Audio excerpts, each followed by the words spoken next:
So I did the garage sale in a little different way. I donated some things, and then this morning I realized I wanted those things back, so I bought them back. So you could do that with the garage sale as well. I wanted to show you there's some really cute things up there. So those of you at home, get out of your PJs and come on over to the garage sale. Everything is $1. This is $1. Should I auction it? So I loved Eric's lyrics. They are exactly where we're headed. Beg for the power to believe. With God, it's not over yet. And we're going to jump right in to the book of Job. The thing about the idea of yes.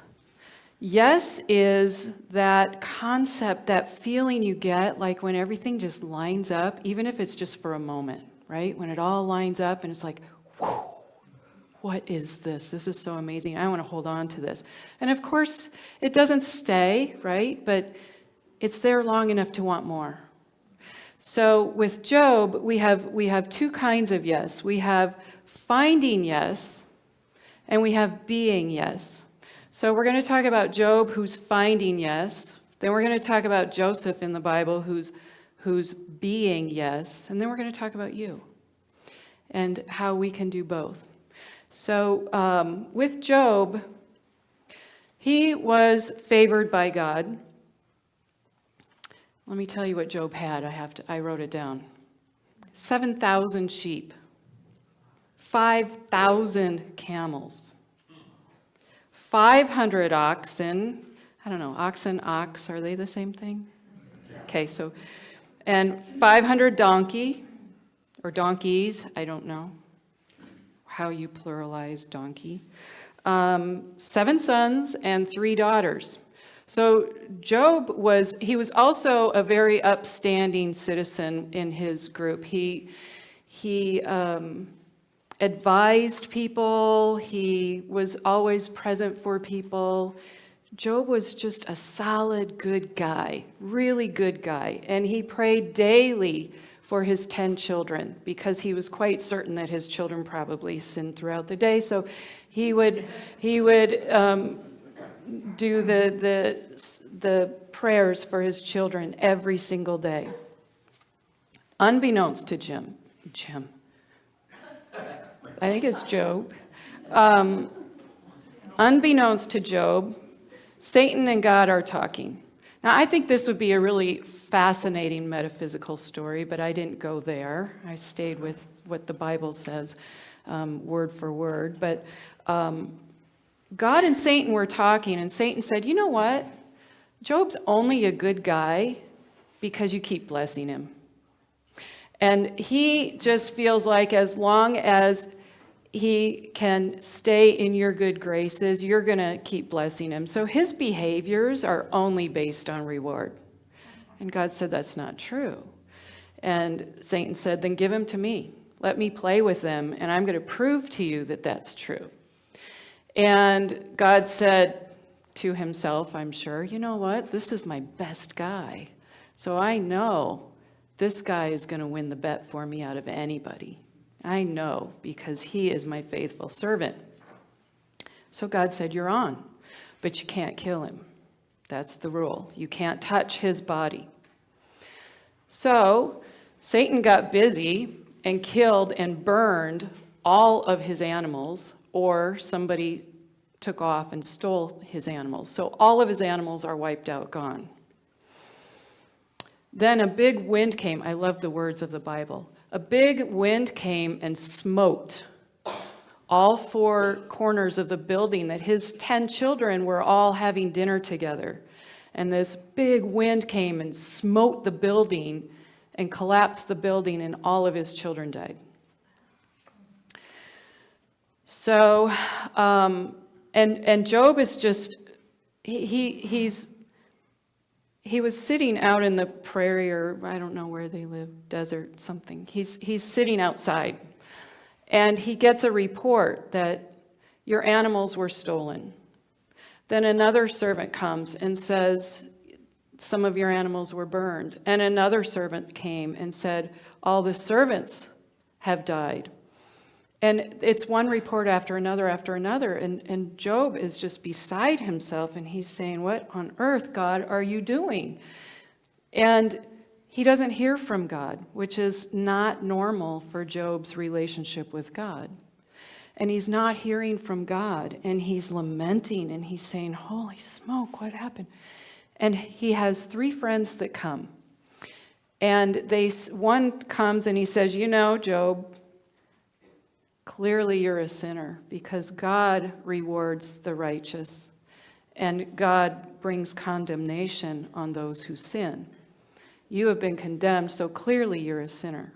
And Job said, that's not true. That's not true.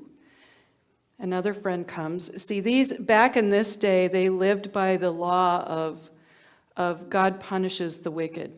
And so they believed, well, Job's being punished, so clearly he's wicked. So he has three friends come, and they all speak in the terms of the law of God back then. They're all believing, dude, you're hiding something. You really are wicked, and you've got to get down and get on your knees and pray to God and find out what that wickedness is about. You know you're a wicked man, and you're hiding it. And Job's saying, that's not it. That's not it. I'm not wicked. And they said, well, your children clearly were wicked. They're dead. And Job kept saying, that's not true. You people aren't helping me right now. You're not helping me. I know that's not my truth. And I know that's not the truth of God. I have a relationship with God. So I'm going to take a pause in the story and see that for Job, this was completely out of the range of the relationship he had had with God. When he was being advised by his best friends, these are his best friends, this is the best advice they can give him, it was of no use to him, because he was trying to find the yes. He was trying to find his relationship with God again, and he couldn't understand what was happening to him. Have we ever been there? Can we say an amen? And so the next friend came, and Job denied that. That's not my truth. And the next friend came, and Job denied that. And that's not my truth. And he said, if God would just speak to me, God's not even anywhere around. Well, so Satan's kind of getting disturbed that Job isn't moving off of that space of still having faith in God. He still had faith in God, by the way. He would pray to God constantly, please show me. He did, when all of his children died, he did the ritual where he tore the clothes and shaved his head. And then it said he then dropped to his knees and worshiped God. So he still had that faith that God is still my provider of my yes. So as he's lamenting, and he does, by the way, he is a huge whiner in this, and wouldn't we all be? I mean, he's just going on and on about what, it's just terrible, and it's just terrible. And even his wife said, you know what?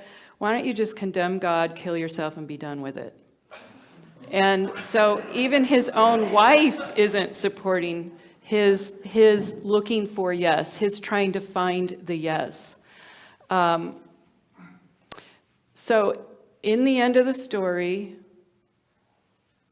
God does show up in a wind cloud and says, Job, were you there when I built the foundations of the earth? Were you there when I decided how deep the sea would be? Were you there when I built all the species of the birds? No. So how can you possibly know what I'm about in this process? How can you possibly know the bigger picture of what I'm doing? And in that instant, Job said, wow, you're right. I realize I don't know what's going on. And in the bigger picture, what was really happening was God was proving to Satan that humans are good, divine beings in their own right. Through Job. But Job couldn't see that picture, not even then. But he did say, I do understand that you know more than I know. That's the understanding I have. So with that, Job was blessed that God said, I'm restoring everything you had and more. So Job ended up kind of like a corporation when you think about it. He had 14,000 sheep, 10,000 camels, 1,000 oxen, and 1,000 donkeys. His wife had 7 more boys and 3 more girls.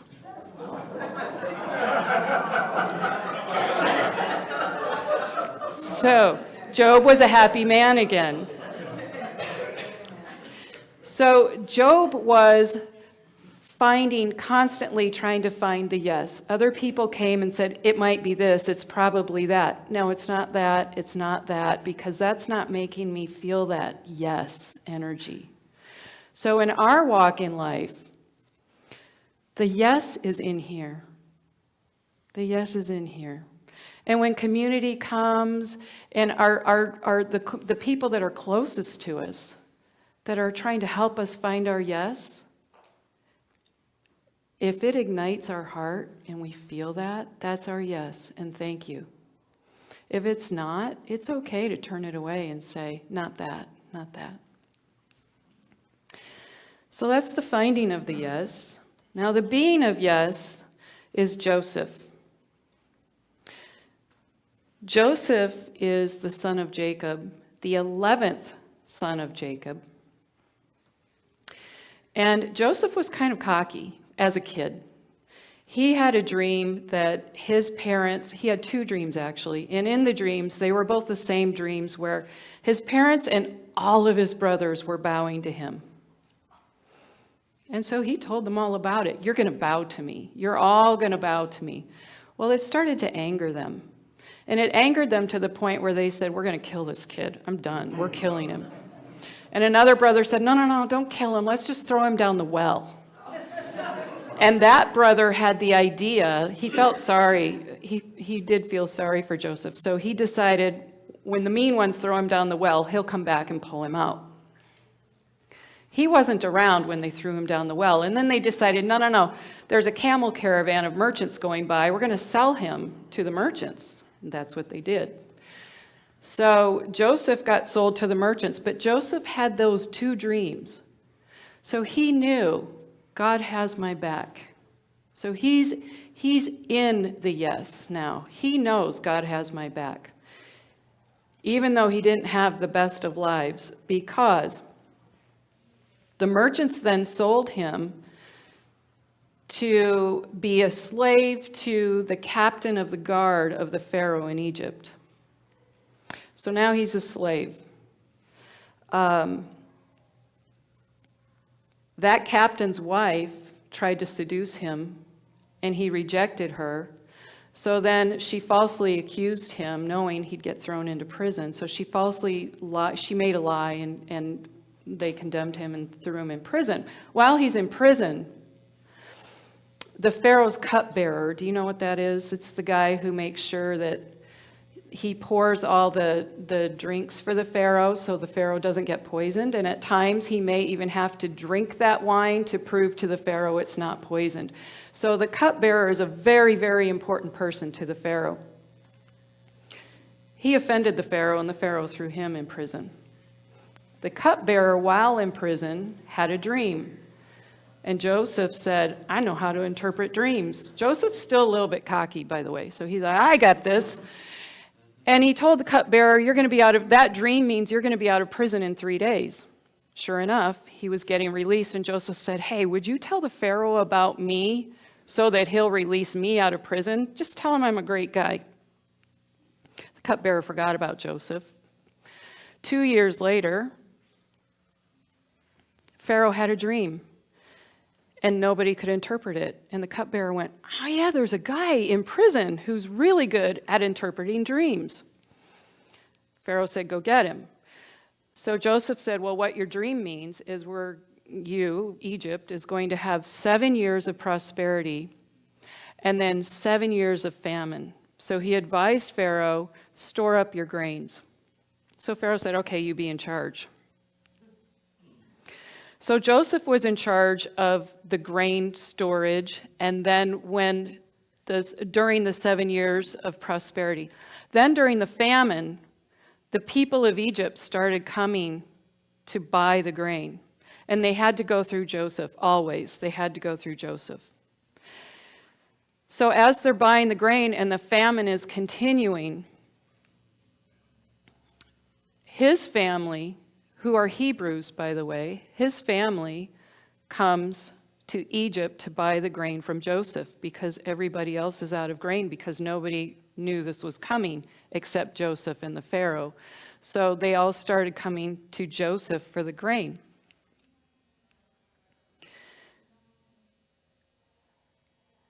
As people kept coming for the grain,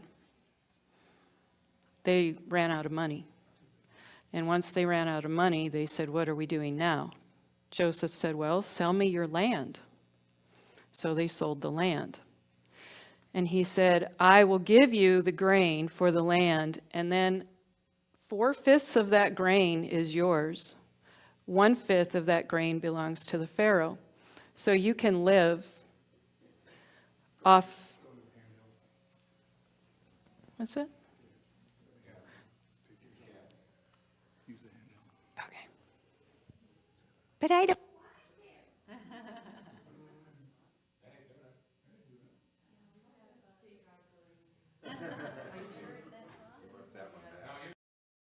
Okay.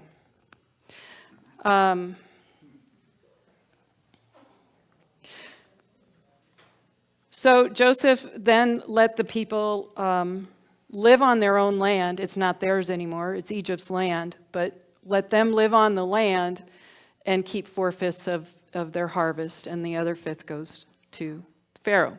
So now Pharaoh owns all of Egypt, except for what the priests own. So he owns all of Egypt and gets 1/5 of everybody's harvest. So even in the, the area where the Hebrews are, the country of the Hebrews, they're going through famine. They come to buy grain. Joseph recognizes his brothers. His brothers come. They don't recognize him because they think he's Egyptian, right? They have no idea. This is years later, 17 years later. So they don't recognize him, but he recognizes them. And he sets up, he sells them the grain. They give him the cash. And then he hides the cash back into their donkey sacks. And when they leave, they go back home and they say, oh my gosh, they notice that all their money is there and they're terrified. They're thinking, what's going on? And they tell their dad what happened, Jacob. And they say, Dad, we went and bought this grain, but we still have the money. And the dad says, oh, my. Well, go back when we run out of grain, which they did. Go back and give gifts and say, sorry, this transaction didn't happen like we expected it to. This is your cash. And then go buy some more grain. In the meantime, Joseph is weeping because he sees his family again. And he's thinking, I just want to be with my family again. So he sets it up that when they come, he says, well, you're all spies. I know you're spies. And they say, no, we're not spies. We're from this other land, and our brother's still back home. He says, go get your brother, and I want your brother to prove that you're not spies. In the meantime, I'm going to hold one of you hostage. So he holds one brother hostage, and they all go back home. And they get the brother that's back home. That brother back home is his only full-blood brother. So when they bring him, Joseph sees him and weeps. And weeps. And he tells all the Egyptians to please leave the house. I want to explain to these, and he explains to the brothers who he is, and they're horrified. They're thinking, oh no, we really did him wrong. This is the brother that we wanted to kill. Joseph says, no, no, no, no, no, no. You don't understand. I'm so happy to see you. I want you to move here. So he gave them 20 donkey. He gave them new clothing. He gave them Egyptian transportation. So they went home, and 71 of them came back.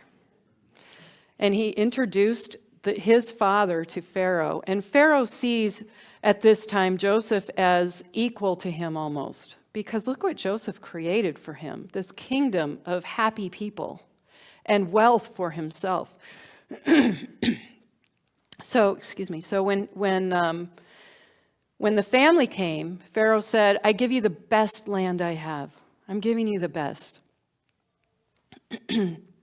So they all settled there. Joseph was with his family, and his siblings said, they're still apologizing. He said, no, no, no, you don't understand. This was God's plan because I saved a lot of lives. You did this out of wickedness, but God wanted it done out of love because I saved a lot of lives in the famine, and I saved my own family as well. Had I not been in this position, I wouldn't have been able to save all of these lives. So this is a God thing that we're doing together. And you didn't know that you were playing a part in the God thing. So that's really not how the Bible said it, obviously. But the part out of that is Joseph was always in the yes. He was confident. He used his gifts, and he realized that all of this is God's plan. So all along, he realized this is God's plan, and he was being very effective for God. Now you look at Job, and Job just collapsed for quite a long period of time because Job didn't have that yes right up front. Job got his yes at the end of the story. So for us, when we look at who we are,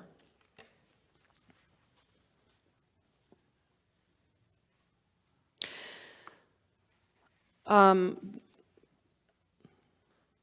5 principles of unity is how to be in the yes. That's part of how to be in the yes.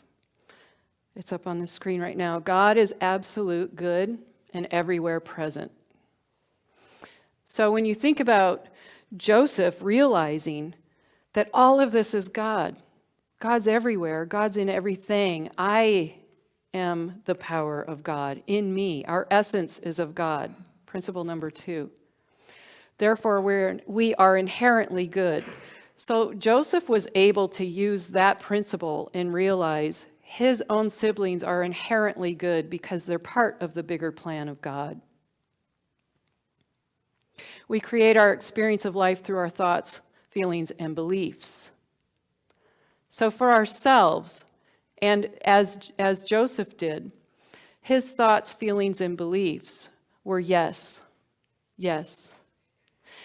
Even Job was still in yes in a tiny sense that he never broke the relationship with God. He never turned away from God. It was always, why? Why are you doing this? Why aren't you talking to me? But he was staying in relationship with God, even though he was frustrated, sad, and very broken. He didn't break the relationship with his yes, which is with his power, which is with his innate light within. Prayer and meditation are our connection with God mind. That's unity principle 4. And again, he would ask over and over, and asking is prayer. Like the song today, our thoughts are prayer. So that's prayer, just asking over and over. Even if we don't know what the yes is, having that faith that yes is here. It might be somewhere down the road, but it's always right here, right now, too. Even if it doesn't look good, even if it doesn't feel good, we are in the yes. We're always in the yes.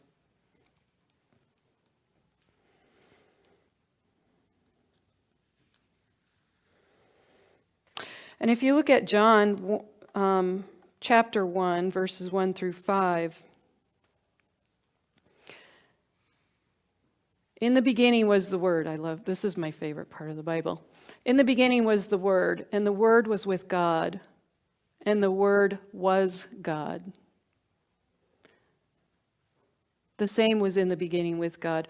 All things were made by him. And without him was not anything made that was made. So all things are made by God. So if all things are made by God, then we can relax and we can trust the process. That it's all coming clean. It's all coming pure. It might be a purification stage we're in, where things are falling away that we no longer need, want, or that's useful to us. But for the most part, we can trust that there is only God, that it's all God. In him was life, and the life was the light of men, people, beings. And the light shines in the darkness, and the darkness comprehends it not. Joseph was in a dark state, so he couldn't comprehend. He couldn't know what was really happening. It was beyond his mortal brain what was happening. But if we keep all of these in mind, then we can be in our yes, and we can know yes is either here now. It is here now, always here now. It just might be underneath some layers.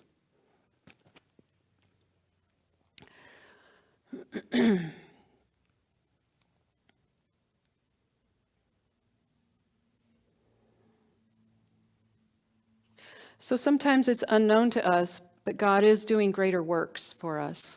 God is doing beautiful things with us. And the people around us may not even be aware of that, because they may not understand God enough. They may not understand that all is God, everything is God. And when they bring that understanding, their own understanding, it's really important to understand that that's another brain maybe talking to us, and not the spirit and the life of God coming out of them. And by the way, Joseph just said to his wife, when she said what she said, he said, that's not how we believe about God. And so he just blessed her and said, woman, catch yourself up here. You know, this is where we live with God. So the blessings are always on us. It's just a matter of reaching for those blessings. Sometimes we have to dig a little bit deeper. And sometimes they're just right on the surface for us to skim them up for the day. But just always know that you're always blessed. It's always God. It's always good. And that's that.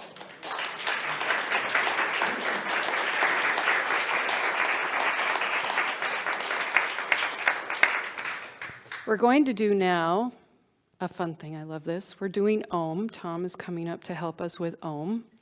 Now with Om, it's an Om meditation. And in the Om, what I want you to experience here is when you're saying it, so all it is Om, okay? When you're doing this, your one piece is going to create, and you'll hear it, it's going to create a symphony of sound. But you have to lend your one piece to the highest you can do it. So that means dig into your light. Find your light space. Find your yes, and come from there when you're oming. So don't hold back, because if you hold back, the symphony doesn't happen. And when I say symphony, what I mean is you're going to be one voice saying Om. But what I want you to do is listen to what's going on outside of you. And you're going to hear melodies that are unbelievable within this Om, which is kind of odd because all we're saying is Om. But you're going to hear a bunch of music being played within that. So what I want you to do is lend your voice, but listen outside of yourself, not to yourself. Does that make sense? Same thing as when we're in a community and we're shining our light out there, we're lending to something really beautiful. And we can see it happening all around us then without being really, really conscious of self. Okay, so in this sense, we're going to do one practice round because I want to make sure you guys got your Om on, like you're really doing it. Because if you're not going to experience it. So I really want you to experience the joy of what that is. So another thing about Om is there's Tom's going to lead it just to get you started, and then there's no leader, okay? So what you do is you just take a deep breath, and your exhale is Om. Om, and what you do is hold that until your breath runs out, and then you take another breath, and you do it again. And the person next to you is not going to be oming at the same speed as you. They're going to be with their own length of breath, whatever that is. So it's a constant movement of Om at different times, at different speeds. And then the last one, whoever has the longest breath wins. No, I'm kidding. When the last one stops oming, then we're going to go into 3 minutes of just silence. Okay? And I just want you to be with that energy. It's so powerful because it's you and then all of us creating this one energy. And then just let that just marinate in it for a while. Okay, so Tom's going to get us started. This is our practice run.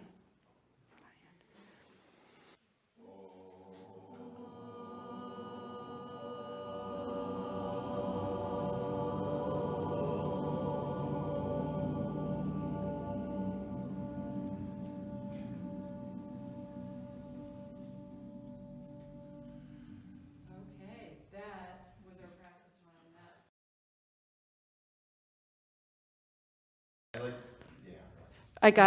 You guys got it going on, is what I think. You're there. Bring it up just a touch, bring it up, okay? And we're going to do, where are we doing 4? We're doing 4, I said 3 earlier. We're doing 4 in a row, and listen to the beauty of the melody. So go ahead and mute me, because I want to play.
Okay, beautiful beings, come back to the room.